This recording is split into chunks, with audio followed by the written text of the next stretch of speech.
از کفه از yaşasın traktör.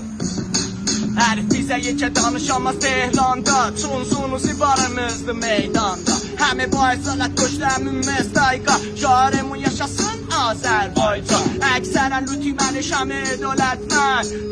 درود شرفت پیراون بازی کنامونم همشونم غیرتمند داداشام موفق میشیم حتما Türk olmak benim iftiharımdır Urmuzanca qəzinlərdə biləm yarımdır Kulli dünya bunu bilir ki bizlərdə Qeyrət damarı vardı Türklərdə Bizə sörsüz batmaz meydanda Hərifi nabud elərik biz Tehranda Türk cəmaatı bir-birinin dalısında Risalətimiz var traktörümüzdə همه میدونه ثابت شدیم تو بازی برا هم چون احترام حرف اولو میزنه برادر استقلالی ها ارزش دارن همشون برا من چون اصالتشون به سوا بوده که برازم هزار یکم بیشتر آنید بکنم که برادر همونی که بی احترامی کردی براش تو جم ماها جای شما گل دادی برش که در آخر این احتراممون هستش ثابت شده به مادر این قسمت آخرشو دوبار گوش کن چون آدم چقدر باید بی غیرت باشه که به همتیمی قبلی خودش بی احترامی مادر بکنه تو میدون هره بابا yaşasın traktör